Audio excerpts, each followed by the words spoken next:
Alright, well, if you have been following along for the past several episodes, you know that I have been on this gargantuan series going through the areas that are related to the Battle of Gettysburg, and I ended up in the very last episode right here in Richmond, Virginia, at the Hollywood Cemetery where many of the Confederate dead from the Battle of Gettysburg are buried. But it's not just people from the Battle of Gettysburg who are buried here. Being that this was the capital of the Confederacy, as one might expect, there are thousands upon thousands of Confederate graves here. As a matter of fact, if you look behind me, right here, you can see this giant 90-foot monument to the Confederate dead of the Civil War. But it's not just soldiers who are buried here. Also buried here is the President of the Confederacy, Jefferson Davis. There's also a lot of generals who are buried here. So I had this wild idea, and I don't know if we're going to be able to do it or not, but we're going to attempt to track down the graves of every single Confederate general buried here at Hollywood Cemetery, try and learn a little bit more about them, cap it off with a visit to the grave of the President of the Confederacy, and yeah, see what we can learn along the way.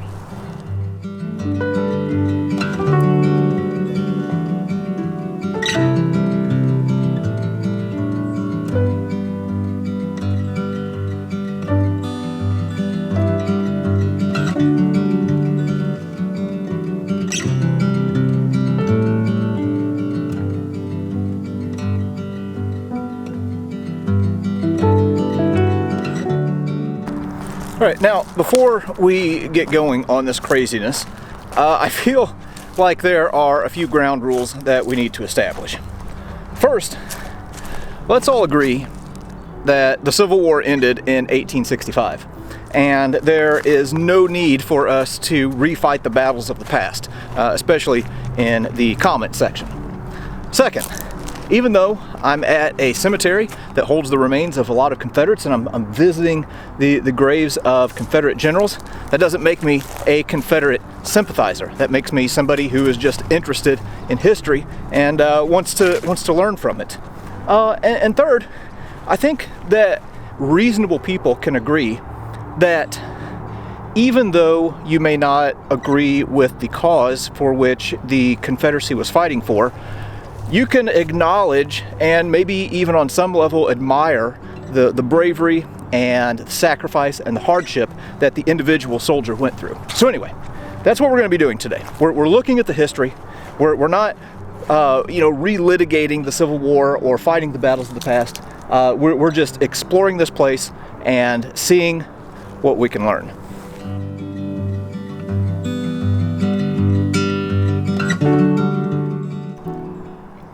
So before we start in on our quest, I'm going to take a quick look at this big monstrosity of a monument. This was completed in 1869, and wow. I don't know if you can really tell it from the video, but those stones are absolutely massive. Huh.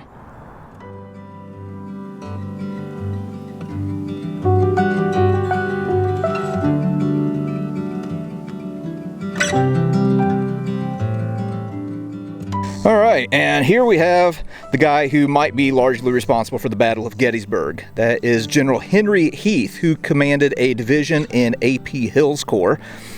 Heath had moved his division into Gettysburg in spite of Lee's order to not bring about a general engagement. He moved into the town, or towards the town rather, and ran into Buford's cavalry. Heath was wounded at Gettysburg, ended up bouncing back, and was with Lee all the way to Appomattox. And, it looks like someone has left a rock in remembrance of Heath, with a duck painted on it. Here is the grave of General James J. Archer. Now, Archer's brigade was pretty well known, was in a lot of different major engagements from the 7 Days all the way up to Gettysburg, where Archer was taken prisoner. and he was held in a couple of different Union POW camps, and was eventually traded for some Union POWs, and was supposed to link back up with the Army of Northern Virginia at Petersburg, but his health had deteriorated so much that he ended up dying before the war was over. Another interesting little fact, Archer came from the same town as John Wilkes Booth. Here's the grave of Brigadier General Robert Hall Chilton. Now, this is a general that you may not have heard of because he didn't really have, but I think maybe one combat command. In 1861, he resigned his commission and became a chief of staff for Robert E. Lee later that year, and was kind of serving in a similar capacity for the Army of Northern Virginia. But what he's really best known for, or what maybe he's not known for, I don't know, maybe you don't know it, he wrote and signed Special Order number 191, which later became known as Lee's Lost Order during the Antietam campaign. So yeah, there's General Chilton. Now here's another one that I'm sure very few people have heard of. This is General Philip St. George Cocke, and he wasn't in the war for very long. He commanded at Blackburn's Ford as a colonel, and was also at the Battle of Centerville. That was his last battle, and he ended up committing suicide in December of 1861. The documented reason for his self-inflicted death was shattered in health and mind. Well, in the Confederate Army, sometimes it's not enough to have a Billy Smith. Sometimes you need an extra Billy Smith. Here is the tomb of William Extra Billy Smith. I have no idea how he got that nickname, but if you go up here on the back side, of course his whole family is in this tomb. He was at Antietam and at Chancellorsville, and was also at the Battle of Gettysburg, and he's been kind of criticized for not taking the initiative and pursuing the Union and taking Cemetery Hill, just being a little bit too leery. And anyway, Extra Billy Smith is buried right here at Hollywood Cemetery. Well, here on this hilltop is the final resting place of Brigadier General John Cooke. He was originally from Jefferson Barracks, so if you've watched the show for any amount of time, you should be familiar with Jefferson Barracks. But he ended up getting wounded at Fredericksburg and then got back in the game, was at the Battle of the Wilderness, was also at Petersburg until the Union Army breached the defenses there, and went all the way to Appomattox Courthouse. By the time he surrendered on April 9th of 1865, he only had 590 men left in his command. Hey, here's another interesting little tidbit. His sister, Flora Cooke, was married to JEB Stuart. I do want to take just a quick moment to show you just this tangled array of headstones that I'm going through here at Hollywood Cemetery. Man, finding these graves is proving to be a little bit more difficult than what I anticipated. But anyway, we're going to keep going.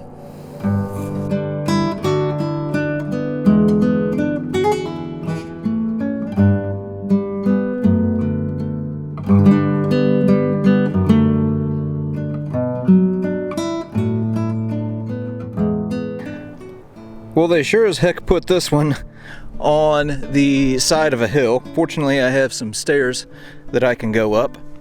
So this that we're coming up on is the grave of John Daniel Imboden, who was a brigadier general in the Confederate Army.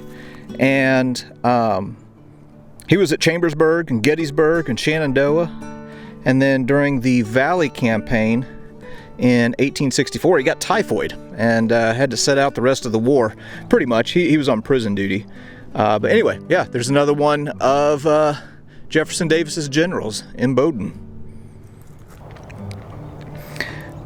What we're looking at here has nothing to do with a general, but I did want to mention it because it's kind of an iconic piece here at the Hollywood Cemetery in Richmond.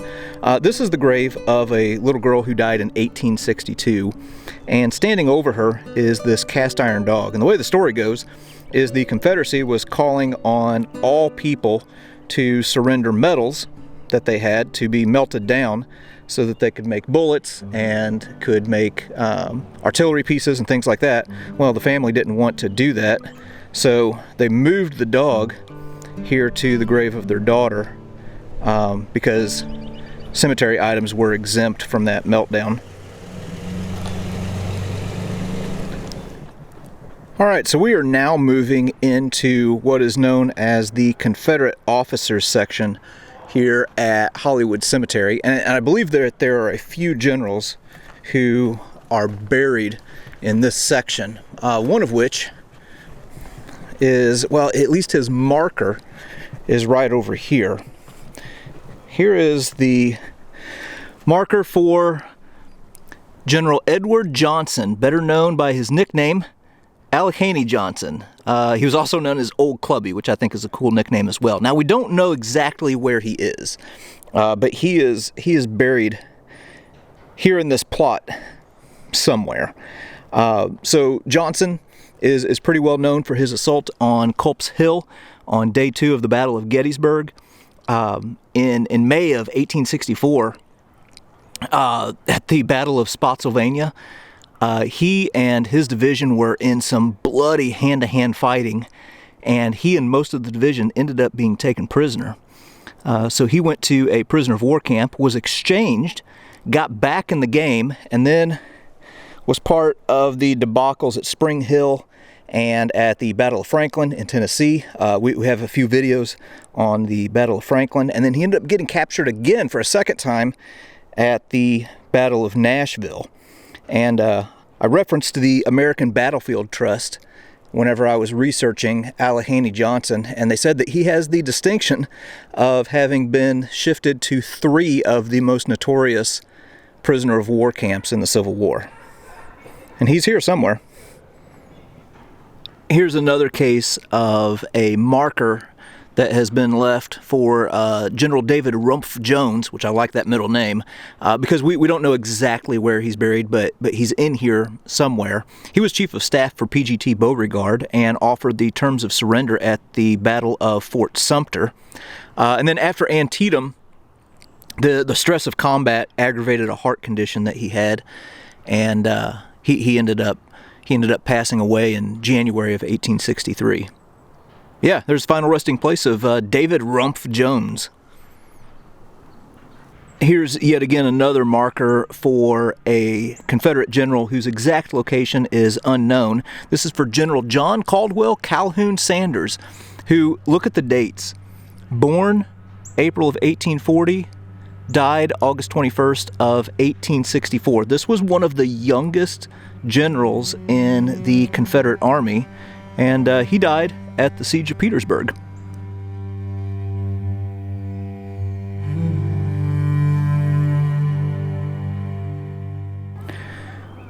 Major General Samuel Jones. This is another one who really isn't very well known as far as battlefield commanders. He was at the First Battle of Bull Run. You can look him up if you want to learn more about him. Well, I guess that whenever you are the nephew of Robert E. Lee, well, you get the big stone over your head whenever you die. This is the grave of Fitzhall Lee. He was a graduate of West Point in 1856, I believe, and served in the Confederate cavalry. He was at Antietam, Chancellorsville, Gettysburg, Spotsylvania, so really a lot of the big battles in the East. And he ended up getting wounded at the Third Battle of Winchester, and that pretty much knocked him out of the war. Here's something that I find really interesting about Fitzhall Lee, though. He ended up serving for the U.S. Army later on in life at Havana, Cuba, in the Spanish-American War. So kind of interesting that served against the United States and then served for the United States later on in life. One quick note, I was just looking at these cross-shaped stones that are lying flat here on the ground for the other members of the Lee family, and noticed that they have a marker here in memory of Vice Admiral Fitzhall Lee III, who was buried at sea of the Pacific Ocean in 1992. So I'll have to check out that story and see what's up with that.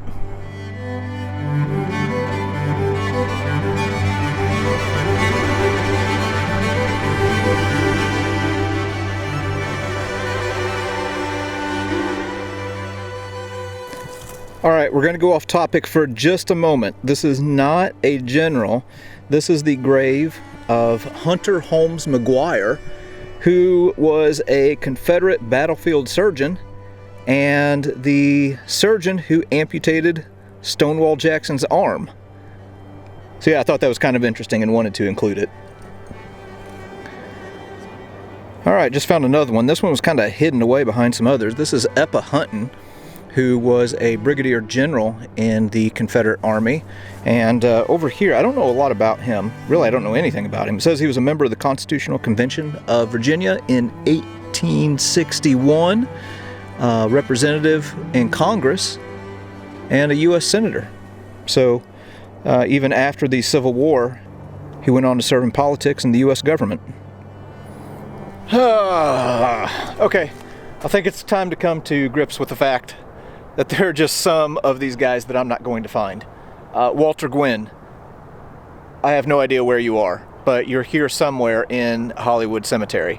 So anyway, we're going to get as close as we can to finding all of the generals. Got a few more that we're going to seek out here.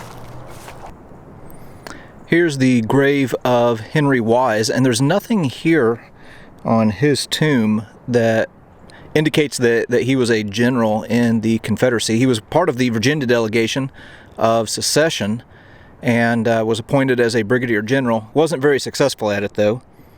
And kind of sad, the war ended up costing him his son. So he, like many others, paid a pretty heavy price. Dear heavens, now I don't know if I would have ever found this one had it not been for the foot marker that was placed here. This is Brigadier General William Edwin Stark, and he was at the First Battle of Bull Run, Second Battle of Bull Run, and was killed at Antietam, was shot 3 times. Now here's something that I've got to investigate. Next to him is an Edwin B. Stark, Lieutenant of the Confederate States of America, also killed in 1862. So I have to wonder if this is a father and son pair who both died in the Civil War in the same year. That must have been awful for their family. Had a little trouble finding this one. This is Brigadier General Reuben Lindsay Walker. He was in the First Battle of Bull Run, and amazingly was in all of the major campaigns of the East. I read that he was in 63 battles and engagements and was never wounded. And yeah, promoted to Brigadier General in 1865.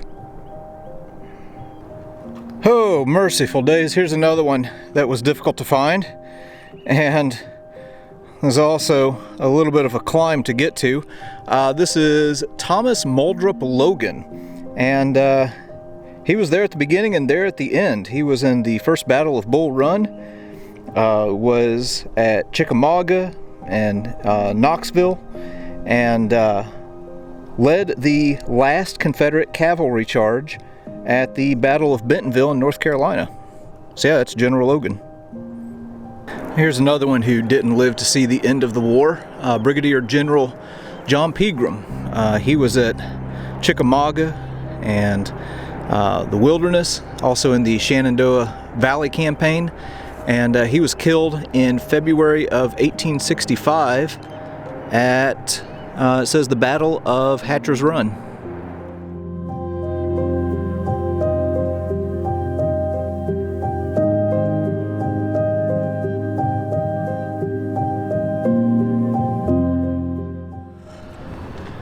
Holy smokes.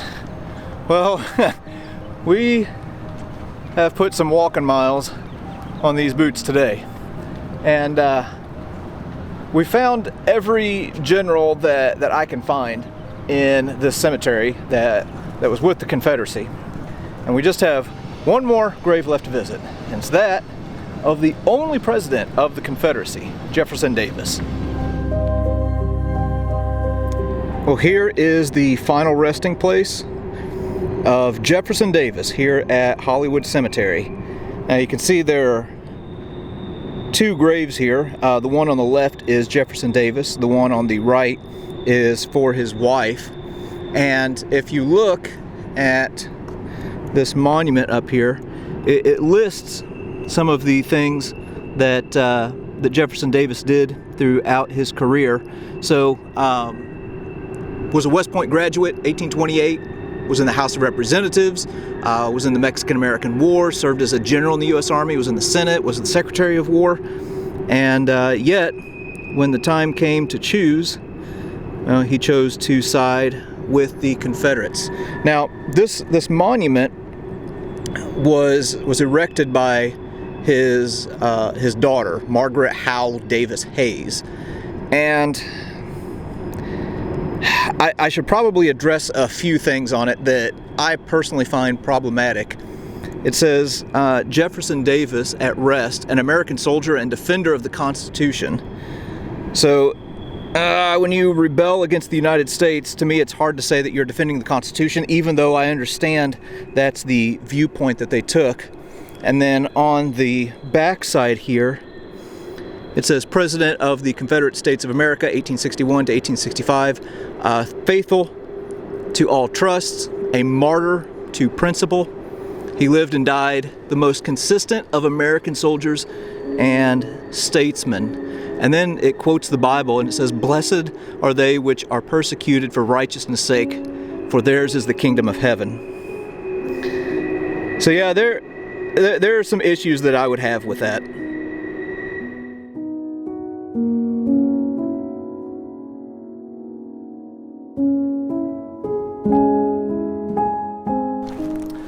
Well, since I've probably angered half of the people watching, I might as well go ahead and anger the other half as well. Even though I personally have some problems with the verbiage on the monument over the grave of Jefferson Davis, I don't think that means that it should be taken down. And here's why I think that.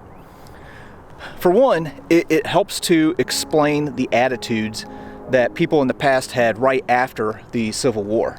Whenever we learn more about human nature, well, we learn a little bit more about our own weaknesses, and it helps us to keep from making the same mistakes of the past.